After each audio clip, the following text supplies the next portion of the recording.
अस्सलाम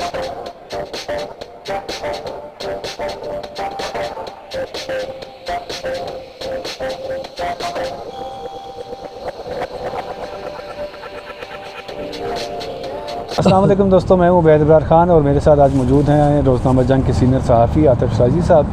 दोस्तों, आज हम बात करेंगे पीटीवी के हवाले से कि पीटीवी एक टाइम ऐसा था कि इसके जो ड्रामास थे बरसगीर पाक और हिंद में देखे जाते थे और बहुत पसंद किए जाते थे। अब क्या वजह है कि पीटीवी का जो ड्रामा जो सेगमेंट है वो बिल्कुल ख़त्म हो गया है। उसकी वजूहात क्या हैं? क्या पीटीवी के अंदर जो भर्तियाँ हैं वो गलत की जा रही हैं? वहाँ नेपोटिज़म ज़्यादा है? अभी आतिफ़ शाजी साहब ने एक ख़बर मुझे बताई है, बड़ी ब्रेकिंग न्यूज़ है कि एक बहुत बड़ी एक्ट्रेस हैं जिनको पीटीवी का ड्रामा सेक्शन का हेड लगा दिया गया और उनकी जो तनख्वाह है वो लाखों में है। तो आतिफ़ शाही साहब कुछ बताएंगे कि क्या है ये मामला, और कायमा कमेटी के अंदर ये मामला हाईलाइट भी हुआ, तो किसको हेड लगाया गया, उनकी तनख्वाह कितनी है, क्या मामला है? जी, बहुत शुक्रिया उबैद साहब। सबसे पहले आपने मुझे अपने प्रोग्राम में मदऊ किया। जी उबैद साहब, इनफैक्ट कल इंफॉर्मेशन कमेटी का इजलास था, सेनेट की कायमा कमेटी का इजलास था। तो सेनेट की कायमा कमेटी में बहुत ज़्यादा इंकशाफात हुए हैं। जो आपने क्वेश्चन किया है कि क्या वजह है कि पाकिस्तान टेलीविज़न तनज़्ज़ुली का शिकार क्यों है। एक दौर था कि पीटीवी के लोग एग्जांपल्स देते थे, अब इतनी बड़ी इमारत है, बिल्डिंग्स है, इक्विपमेंट्स है, उसके बावजूद पाकिस्तान टेलीविज़न तनज़्ज़ुली का शिकार है। जी, कल कायमा कमेटी के इजलास में सेनेटर वक़ार मेहदी साहब हैं, एक सेनेटर वक़ार मेहदी ने इंकशाफ किया था कि जो पाकिस्तान टेलीविज़न के MD हैं उनकी तकर्री में भी जो तरीक़ाकार था, जो क़वायद व ज़वाबित थे, उसकी खिलाफ वर्जी करते हुए पीटीवी के MD को तैनात किया गया है। माजी में भी आपने देखा होगा कि पाकिस्तान टेलीविज़न सिर्फ़ और सिर्फ दोस्तों को नवाजने का एक रियासती इदारा बन चुका है कि जो हुकूमत आती है वो अपने पसंदीदा लोगों को नवाजने के लिए पाकिस्तान टेलीविज़न में तैनात कर देती है। कभी हम देखते हैं कि पाकिस्तान टेलीविज़न का चेयरमैन लगा दिया जाता है, कभी किसी को MD लगा दिया जाता है। ये बड़ी बदनसीबी की बात है कि जिसकी वजह से वहाँ मेरिट की खिलाफ वर्जी के बायस पाकिस्तान टेलीविज़न दिन ब दिन जवाल का शिकार हो रहा है। माजी में आपने देखा था कि चेयरमैन अताउल हक कासमी को लगाया गया था, वो मुस्लिम लीग नून नवाज शरीफ के करीबी तरीन कालम नवीस समझे जाते थे, जो उनके फेवर में कालम लिखते थे, उनको नवाजने के लिए लगा दिया गया। उससे पहले आपने शायद वो मसूद को देखा, पाकिस्तान पीपल्स पार्टी के दौर में लगा दिया गया। वहाँ पर एक सेनेटर मुस्लिम लीग नून के एक सेनेटर है, सेनेटर इरफान सदीकी साहब, उनका कहना था कि बदनसीबी ये देखे गुज़िश्ता 5-6 सालों में पीटीवी के 10 MD तब्दील हुए हैं कि अब जब एक इदारे के MD 10 तब्दील होंगे इतने मुख्तसर अरसे में, अब बार बार MD चेंज करेंगे तो इदारा कैसे चलेगा। और दूसरी बात जो आपने एक्ट्रेस की बात की है, जी वो बल्कि मेरी तो बड़ी फेवरेट एक्ट्रेस भी रही है वनीज़ा अहमद, उनके हवाले से भी मामला डिस्कस हुआ था कि वनीज़ा अहमद को पाकिस्तान टेलीविज़न की ड्रामा हेड लगा दिया गया।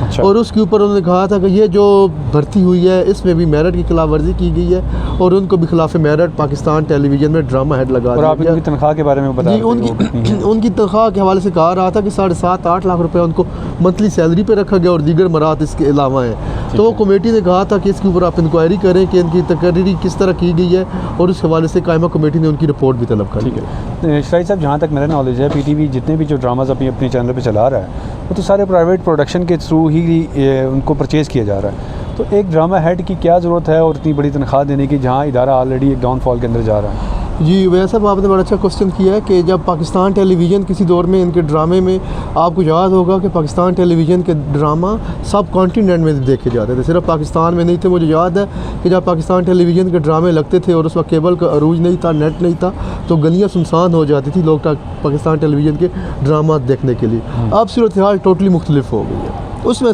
काफ़ी हद तक मैं जो समझता हूँ उसमें ज़िम्मेदार हमारी पाकिस्तान टेलीविज़न की इंतज़ामिया है। अच्छा, इसमें सबसे बड़ा मसला ये है कि जो अच्छे पाई के लिखारी थे उनको हमारे रियासती इदारे ने ऑन नहीं किया। उसकी जगह पे जो छोटे लिखारियाँ गैर मेयारी किस्म के ड्रामाज आना शुरू हो गए, नेपोटिज़म के बायस जो कोई इंतज़ामिया के साथ जिसके अच्छे मरासम थे उसके ड्रामे उनके ड्रामे उन्होंने लेना शुरू कर दिए, जिसकी वजह से पाकिस्तान टेलीविज़न के ड्रामे लोगों ने देखना छोड़ दिए। इससे पहले आप देखें मंशा जात जैसे, असगर नदीम सैयद जैसे राइटर्स थे जिनके ड्रामे पाकिस्तान टेलीविज़न पे चलते थे। अब सूरत हाल ये है कि हमारे यहाँ बदनसीबी से हम बाहर से स्पेशली तुर्किश प्राइवेट प्रोडक्शन और तुर्किश ड्रामाज कि हम अपना कल्चर तो प्रिजर्व नहीं कर सके, अपना कल्चर को तो दिखा नहीं पा रहे कि हमारा अपना क्या कल्चर है। हम अपने लोगों के कल्चर के ऊपर इतराते हैं और उनकी ड्रामा हम दिखा रहे हैं। ठीक है, शाहिद साहब को ये भी तो बताएं कि ये जो वनीज़ा अहमद जो आप बता रहे हैं, जी ये किसकी फरमाइश के ऊपर इनको ड्रामा का हेड लगाया गया? ऑब्वियसली आप ये देखें कि इस वक्त पाकिस्तान टेलीविज़न में कौन है, मुर्तज़ा सोलंकी साहब हैं, वफाकी वज़ीर इत्तलात हैं, उनका डंका बोलता है, उनकी फरमाइश के ऊपर, उनकी सिफारिश के ऊपर ही उनको लगाया गया, जो मेरे सोर्सेज बता रहे हैं। लेकिन आपको पता है कि जब हम सोलंकी साहब से बात करते हैं, वो मीडिया से बात करना पसंद नहीं करते। वो कहते हैं कि नहीं जी, मेरा मनसब इस किस्म का है कि मैं आपको नहीं बता सकता।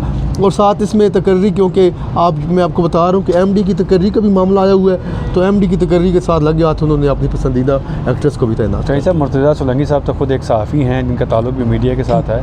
पिछले दिनों इनकी एक वीडियो भी वायरल हुई जिन्होंने BBC के एक रिपोर्टर के साथ कोई बदतमीज़ी भी की, हाथापाई भी की। तो ऐसी क्या वजह है कि वो खुद मीडिया के साथ ताल्लुक रखने के बावजूद मीडिया से बात करना मुनासिब नहीं समझते, उनसे मिलना मुनासिब नहीं समझते? अच्छा, वैसा मुर्तज़ा सोलंकी साहब DG रेडियो भी रहे हैं, सुलझू इंसान है, लेकिन आप ये देखें कि जब से उन्होंने ये पोर्टफोलियो संभाला है निगरान वज़ीर इत्तलात का, उस वक्त से वो हमारे लोकल मीडिया के साथ, मकामी सहाफ़ियों के साथ बात नहीं करते और अचानक ही हाइपर हो जाते हैं। इसकी मैं एग्जांपल देता हूँ कि वो कहते हैं कि नहीं जी, मैंने आपसे बात नहीं करनी, मेरा मनसब ऐसा है कि लेकिन इसके बरक्स अचानक वो कोई इतनी बड़ी बात नहीं थी। अगर वो ब्रिटिश सहाफ़ी उनसे कोई क्वेश्चन कर रहे थे तो उनको सवालों का जवाब दे देना चाहिए था। इन्फॉर्मेशन मिनिस्टर का तो काम है, इन्फॉर्मेशन मिनिस्टर का काम है मीडिया को डील करना। लेकिन आपको पता है चोर की दाढ़ी में तिनका, कि वो जिस तरीके से आए हैं वो नहीं समझते, वो इसलिए बात नहीं करना चाहते कि वो ये समझते हैं कि शायद वो मुक़्तदरा को नाराज़ ना हो, कि जो जिन ताकतों के बलबूते पे उन्होंने ओहदा लिया है, वो ये नहीं समझते कि मैं अगर कुछ ज़्यादा बात कर दी तो वो नाराज़ हो जाएंगे। बहुत शुक्रिया आतिफ शरई साहब।